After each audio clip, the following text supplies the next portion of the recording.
I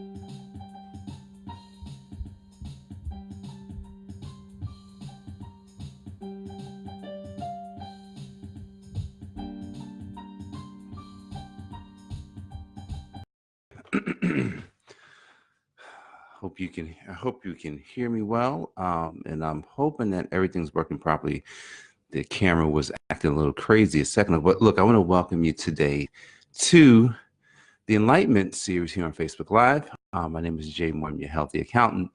And I'm going to jump right into today's word. The greatness of a seed. The greatness of a seed. It's funny, I asked my son this morning, had I talked about seeds before? He said, "Yeah, I'm sure you have, Dad." So he has this comment that he'll make when he's sure it's been said before. It's not like being a teenager. Hey, Jared, if you're watching this, hey, what's up, man? Just appreciate you for editing the videos because he edits our videos. All right, so look, the greatness of a seed. So I'm going to jump into Genesis 1, and in Genesis 1. And let me see, I'm going to go straight to verse number 11. Then God said, let grass grow on the earth, as well as plants that produce seeds and fruit trees with seeds in the fruit, so they can reproduce themselves. And that's what happened. Instantly, the earth produced fruit-bearing plants and trees in abundance, and God was pleased. That's Genesis chapter 1, verses 11 and 12. So look, the greatness of a seed. Let's think about this seed now. See, here the seeds that he's referring to are grass and trees, but let's think about a tree for really quick. Imagine how small a tree seed is. I'll say is a tree seed. Any seed that has to grow, it's tiny. It is so tiny. But let's think about what comes up. If you're just thinking about a really big oak tree, this is what came out of a small seed. So this is the gift of the seed. So the seed is tiny, but it's filled with the future of the seed. So if we think about a tree, this tree now grows. It grows big. The first part of the gift is the fact that it grows into the tree. Then, if the tree is fruit bearing, now there's fruit that's going to come off of this tree. Another gift inside of the tree. A gift where now this gift goes to, maybe the animals have to eat from this tree. Maybe men, we eat the fruits from the tree, but there's more gifts on this tree. The tree, the leaves on the tree helps produce oxygen. So a tree has many gifts inside of it. A seed of a tree has many gifts, multiple gifts inside of it. But here's the thing. The gifts are not for the tree. I'm going to say that again. The gifts that come out of this seed is not for the seed, and it's not for the tree. This tree is to help us to breathe. This tree is to help, maybe us to eat, animals to eat. See, this tree then reproduces its fruit over and over and over. That is a great seed. That seed is really unbelievable. For God to have created everything from seeds to show us. All right, Jay. Now let's look at your seed, Jay. When I was conceived in my mother's womb, tiny. Think about the sperm cell. Think about the egg. It was tiny. Started there. And then the seed starts to grow. See, we don't realize that our future, your future is is inside of a seed. Oh, your future, everything about your life was inside of a tiny microcosm. Your future. See, what God did when he created seeds is that he hid your future. I'm going to say it again. God hid your future. See, because you can't look at a seed and know exactly, can't look at our seed and know exactly what we're going to get. But think about a tree. You don't know exactly how the tree is going to produce, but you know it is. You know that when, a man and woman conceive a baby, well, we know that God willing, that baby will be born. And then when it's born, we can watch this baby grow. What's in the seed? Greatness, I tell you, is in your seed today. Greatness. It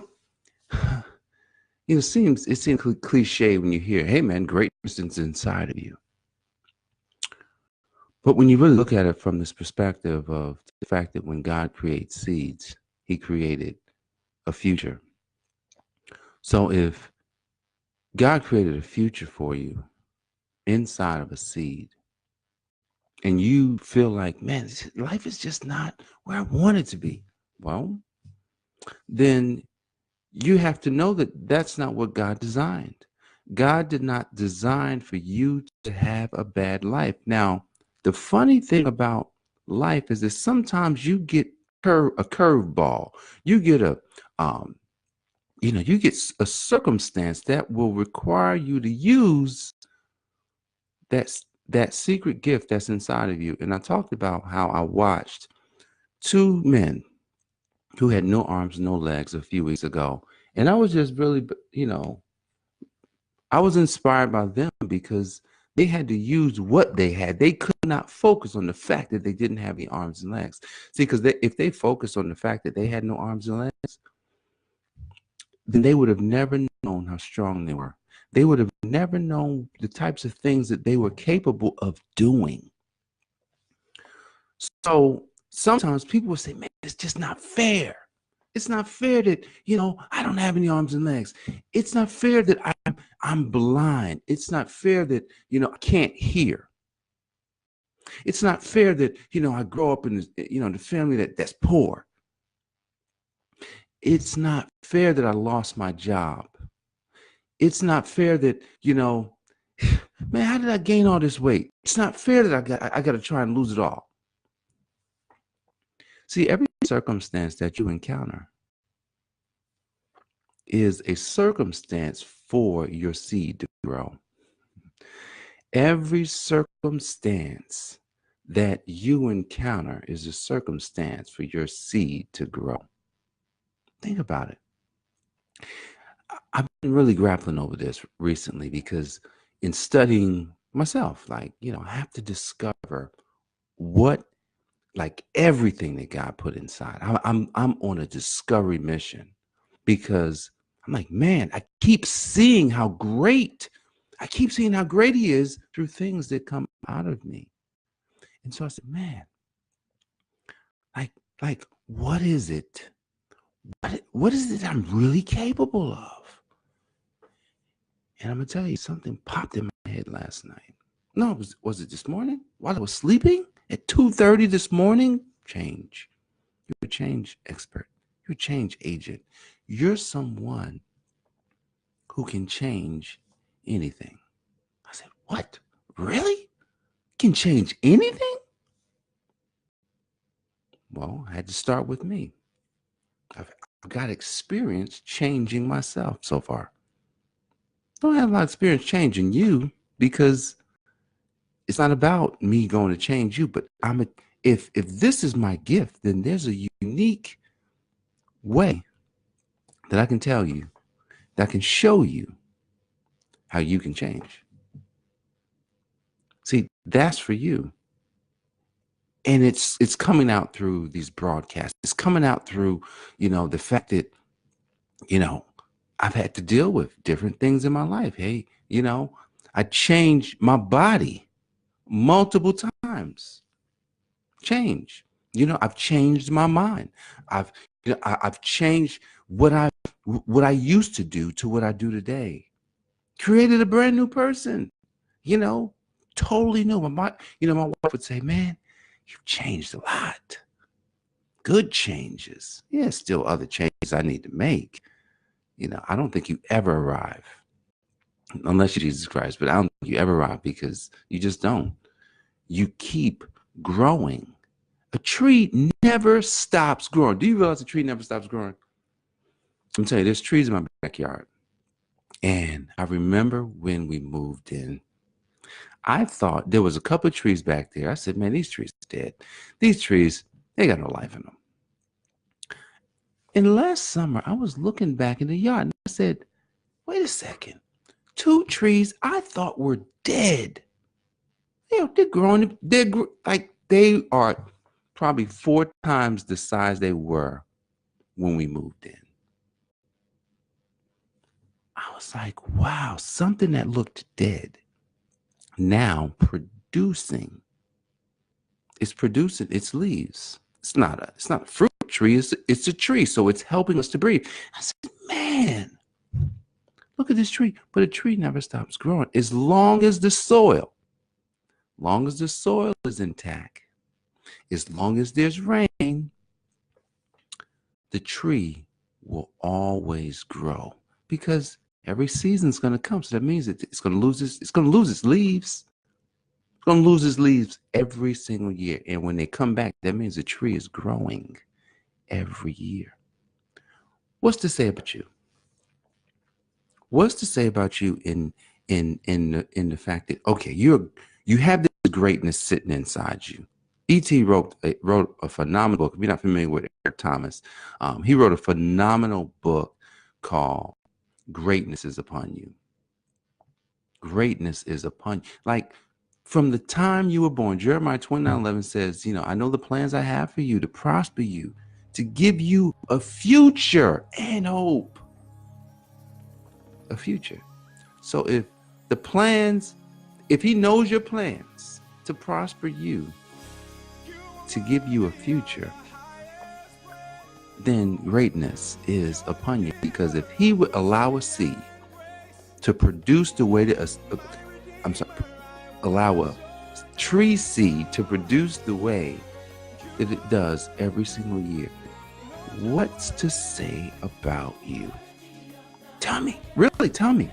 What's to say about you? How are you growing every day? Or are you stuck?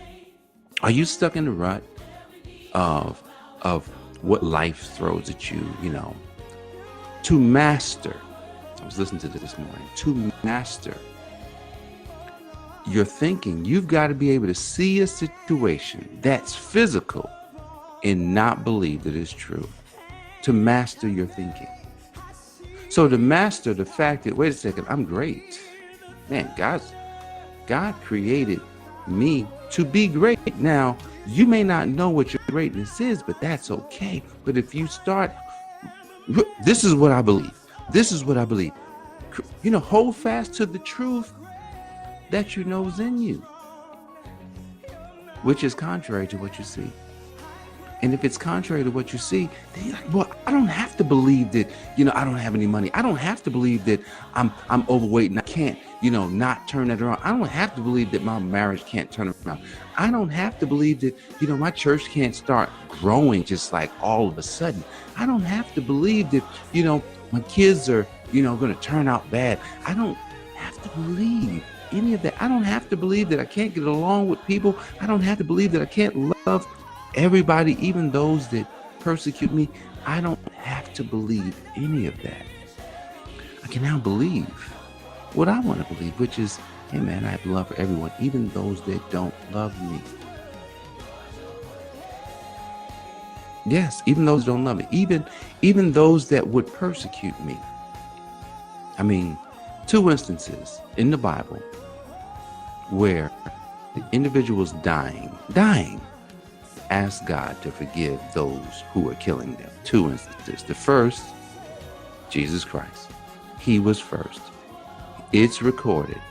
He said, Father, forgive them, for they know not what they do while he's being put on the cross.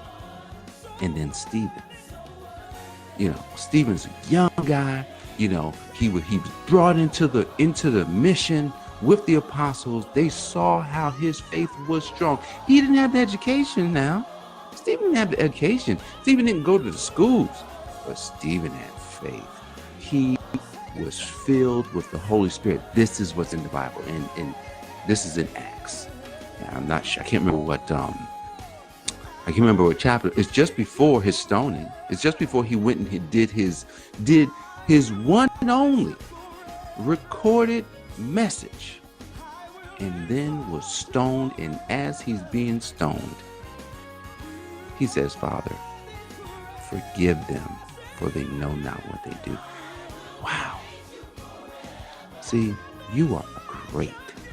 The seed that God has allowed you to be is more than what you're allowing yourself to believe. Look, today what I want you to do, I want you to stop what you're doing. I want you to go back to the 5 questions. Who am I? Where am I from? Where am I going? What's my purpose in life? What can I do? What can you do? So who am I? Where am I from? Where am I going? What's my purpose? Then what can I do? I want you to go back. I want you to write these questions down today. And really just put your mind on the questions, so that when you find these answers to these questions, see, greatness is going to pop out of you. See, the greatness it will be hard to find your greatness without understanding all of the answers to these questions. These are hard questions here. This is not a question that they're going to give you in high school. This is not a question they're going to give you in college. This is not a question you're going to get anywhere except where someone can lead you down this path. And I'm going to tell you, there's a manual out there. There's a manual. It's called the book, the Holy Book. Go get it for yourself. Read your manual. Answer those 5 questions. And your seeds will be great, just as God said it would. All right, guys, I appreciate you for joining me today. God bless you. Take care.